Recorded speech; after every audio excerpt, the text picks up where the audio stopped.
Halo semuanya, di sini saya akan menjelaskan tentang jenis-jenis kendaraan. Yang pertama yaitu ada hydrogen vehicle. Yang kedua ada internal combustion engine vehicle. Yang ketiga ada hybrid vehicle. Yang terakhir ada electrical vehicle. Jadi yang pertama adalah hydrogen vehicle. Apa itu hydrogen vehicle? Hydrogen vehicle yaitu kendaraan hidrogen adalah kendaraan yang menggunakan gas hidrogen sebagai bahan bakarnya. Pada prinsipnya, kendaraan hidrogen menggunakan sebuah alat yang dinamakan fuel cell atau sel bahan bakar yang membutuhkan gas hidrogen dan oksigen untuk menghasilkan listrik setelah melalui sebuah proses reaksi kimia terlebih dahulu pada alat tersebut.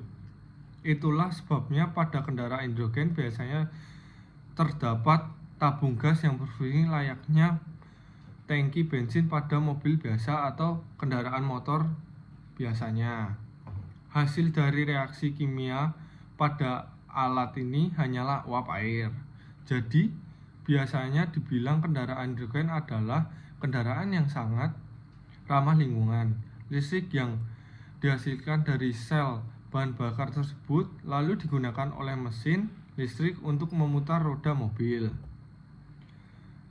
Terus di sini ada cara kerja sistem hydrogen vehicle. Sistem fuel cell bekerja dengan menggunakan reaksi elektrokimia antara hidrogen dan oksigen untuk menghasilkan listrik. Hidrogen dialirkan ke anoda di mana ia terpecah menjadi proton dan elektron. Elektron kemudian melewati sirkuit eksternal menghasilkan aliran listrik. Sementara proton bergerak melalui membran elektrolit ke kanoda. Di katoda, proton bertemu dengan elektron dan oksigen, menghasilkan air dan panas sebagai produk sampingan. Penjelasan cara kerjanya. Yang pertama ada bahan bakar keoksidan. Yang pertama, hidrogen apa yang kita sebut sebagai H2 digunakan sebagai bahan bakar, dialirkan ke anoda elektron negatif. Yang kedua ada oksigen, ya yang kita sebut sebagai O2, dari udara dialirkan ke katoda elektroda positif. Yang kedua ada reaksi ke anoda. Yang pertama, molekul hidrogen yaitu H2 dipecah oleh katalis di anoda menjadi elektron dan ion hidrogen yaitu proton. Yang kedua, elektron bermuatan negatif tidak dapat melewati membran elektrolit. Nah, yang di sini ada yang ketiga, reaksi di katoda.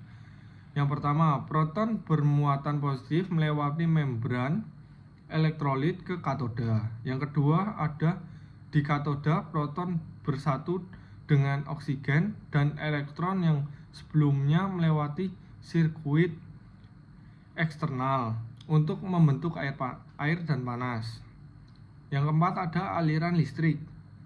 Yang pertama, aliran elektron dari anoda ke katoda melalui sirkuit eksternal menghasilkan arus listrik. Yang kelima, produk sampingan.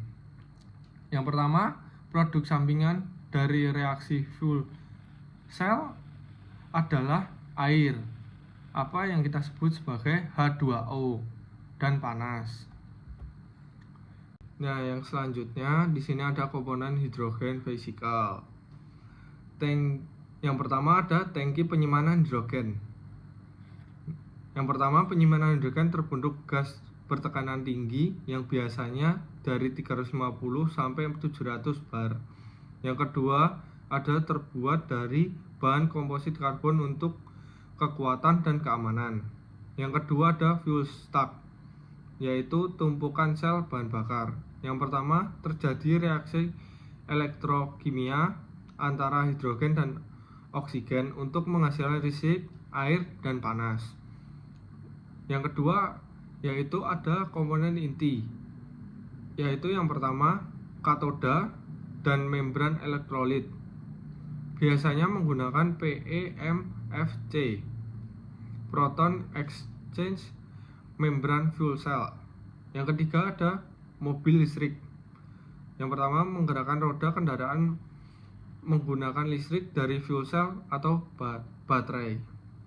Yang keempat ada power control unit atau power electronics. Yang pertama, mengatur aliran listrik antara fuel cell, baterai, dan motor atau mobil.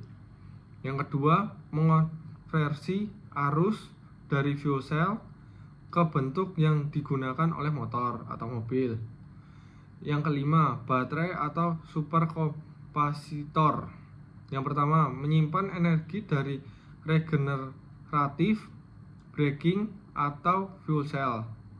Yang kedua, membantu memberikan tenaga tambahan saat bereaksi. Yang keenam ada sistem pendingin, cooling system. Yang pertama, menjaga suhu operasional fuel cell dan motor agar tetap optimal. Yang ketujuh ada sistem udara atau kompresor. Yang pertama, memasok oksigen dari udara ke fuel cell. Yang kedelapan ada controller atau ECU, Electronic Control Unit. Yang pertama, mengontrol seluruh sistem kendaraan berdasarkan input sensor dan pengemudi. Yang kesembilan ada exhaust atau sistem pembuangan air. Yang pertama, mengeluarkan air sebagai hasil samping dari reaksi di fuel cell. Terus di sini ada sistem pengisi energi hidrogen vehicle. Yang pertama, apa itu sistem pengisi, gimana caranya? Nah, di sini sistem pengisi energi pada kendaraan hidrogen atau hidrogen vehicle mirip dengan pengisian bahan bakar pada kendaraan konvensional, namun penggunaan gas hidrogen. Stasiun pengisian bahan bakar hidrogen, apa yang disingkat SPBH, memiliki pompa dengan nozzle yang dipasang ke kendaraan. Lalu gas hidrogen akan mengisi tangki di dalam mobil. Proses pengisian ini aman dan cepat, hanya membutuhkan waktu berapa menit untuk mengisi tangki penuh, sekitar 5 menit. Nah, di sini ada proses pengisian hidrogen vehicle. Yang pertama, itu ada proses pengisiannya. Nah, ini tahap-tahap pengisiannya. Yang pertama, menyambung nozzle. Yang kedua, penggunaan memasang nozzle ke port pengisian kendaraan. Yang ketiga ada sistem terkunci otomatis dan melakukan pemeriksaan keamanan. Nah, pemeriksaan itu yaitu tekanan, suhu, atau kebocoran. Yang keempat ada pengisian otomatis. Ya, yang kelima ada hidrogen dikompresi dan dialirkan ke dalam tangki kendaraan. Seterusnya, sensor mengatur laju aliran agar sesuai standar SAE J2601. Seterusnya ada proses pengisian memakan waktu yaitu 3-5 menit. Seterusnya, pelepasan nozzle. Seterusnya, setelah tangki penuh, sistem berhenti otomatis. Dan yang terakhir, pengguna melepaskan nozzle setelah tekanan stabil. Nah, yang di sampingnya ada komponen sistem pengisian. Nah, komponen sistem pengisian itu ada 3. Yang pertama, dispenser hidrogen atau yang kita sebut nozzle. Yang pertama, alat yang digunakan untuk menyalurkan hidrogen dari pompa ke kendaraan. Yang kedua, dilengkapi sistem pengunci otomatis dan sensor temperatur atau tekanan. Yang kedua ada sistem pengisian hidrogen. Yang pertama terdiri dari ada 3 kompresor. Nah, kompresor itu meningkatkan tekanan hidrogen dari 350 bar yaitu untuk kendaraan berat atau 700 bar untuk kendaraan ringan. Yang kedua ada tangki penyimpanan hidrogen terkompresi. Yang ketiga ada chiller. Chiller itu mendinginkan hidrogen sebelum masuk ke kendaraan agar suhu tidak naik saat dikompresi. Yang ketiga ada tangki kendaraan hidrogen. Yang pertama terbuat dari material komposit karbon. Yang kedua ada dirancang untuk menadah tekanan tinggi dan menjaga keamanannya. Nah, di sini kita akan masuk ke dalam internal combustion engine. Nah, apa itu internal combustion engine? Internal combustion engine adalah mesin yang menghasilkan tenaga melalui proses pembakaran bahan bakar seperti bensin atau diesel di dalam ruang bakar mesin itu sendiri. Hasil pembakaran tersebut mendorong piston dan menggerakkan komponen mesin untuk menghasilkan gerakan mekanis. Nah, di sini ada sistem kerjanya. Gimana caranya sistem kerjanya? Yang pertama, intake atau isap. Udara dan bahan bakar masuk ke ruang bahan bakar. Yang kedua, compression atau kompresi. Campuran udara bahan bakar dikompresi oleh piston. Yang ketiga ada combustion, pembakaran. Busi untuk bensin atau tekanan tinggi untuk diesel memicu pembakaran. Yang keempat ada power atau tenaga. Ledakan mendorong piston ke bawah menghasilkan tenaga. Yang terakhir ada exhaust atau pembuangan. Gas hasil pembakaran dibuang melalui knalpot. Nah, di sini kita akan masuk ke dalam hybrid.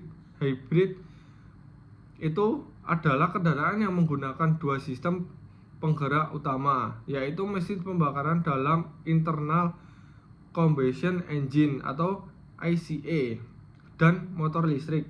Keduanya bekerja secara bergantian atau bersamaan untuk menggerakkan kendaraan dengan tujuan meningkatkan efisien bahan bakar dan mengurangi emisi.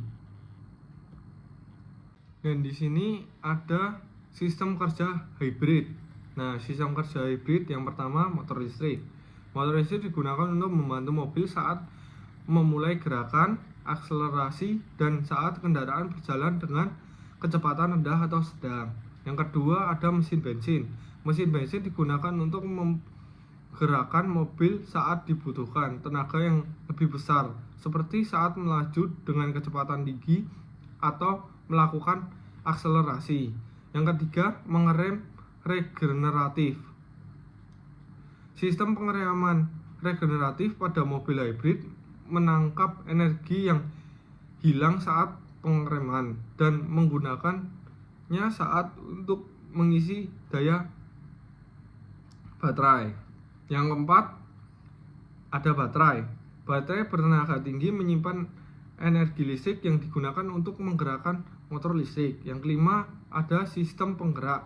Sistem penggerak pada mobil hybrid dapat bekerja secara paralel, yaitu keduanya bekerja bersamaan, atau seri, yaitu salah satu sumber tenaga lebih dominan.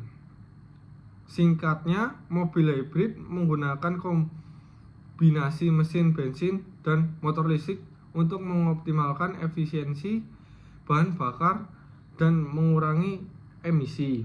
Dengan motor listrik membantu di kecepatan rendah dan mesin bensin bekerja saat dibutuhkan tenaga lebih besar. Jadi di sini ada electrical vehicle. Apa itu electrical vehicle?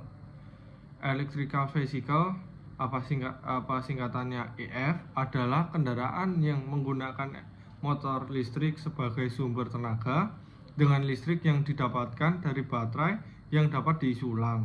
EF tidak menggunakan mesin pembakaran internal seperti pada mobil konvensional, sehingga tidak menghasilkan emisi gas buang. Nah, di sini ada sistem kerja electrical vehicle. Yang pertama, baterai EF menyimpan energi listrik yang digunakan untuk menggerakkan mobil. Yaitu yang pertama, baterai memiliki kapasitas tertentu yang menentukan jarak tempuh mobil sebelum perlu diisi ulang. Yang kedua, mengisi ulang baterai dapat dilakukan di rumah melalui wall charger atau di stasiun pengisian daya publik. Yang kedua, motor listrik. Yang pertama, motor listrik mengubah energi listrik dari baterai menjadi energi mekanik untuk memutar roda. Yang kedua, motor listrik pada EF biasanya lebih efisien daripada mesin pembakaran internal pada mobil bensin, sehingga menghasilkan torsi yang lebih besar dan percepatan yang lebih cepat. Yang ketiga, beberapa motor listrik menggunakan magnet permanen yang menghasilkan medan magnet untuk memutar rotor. Yang ketiga, inverter. Nah, inverter ini untuk beberapa jenis EF saja. Yang pertama, inverter mengubah arus searah atau DC dari baterai menjadi arus bolak-balik atau AC untuk motor listrik. Yang kedua, beberapa jenis EF seperti BEF menggunakan inverter untuk mengontrol kecepatan torsi motor listrik. Yang keempat, kontrol modul. Yang pertama, kontrol modul atau unit pengontrol mengatur aliran listrik dari baterai ke motor listrik berdasarkan input dari pedal gas. Yang kedua, kontrol modul juga bertanggung jawab untuk mengontrol fungsi-fungsi lainnya seperti rem regeneratif dan pengisian ulang baterai. Yang kelima, pengereman regeneratif.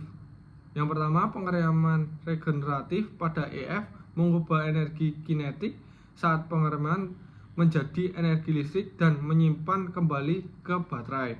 Yang kedua, hal ini meningkatkan efisiensi energi dan memperpanjang jarak tempuh mobil.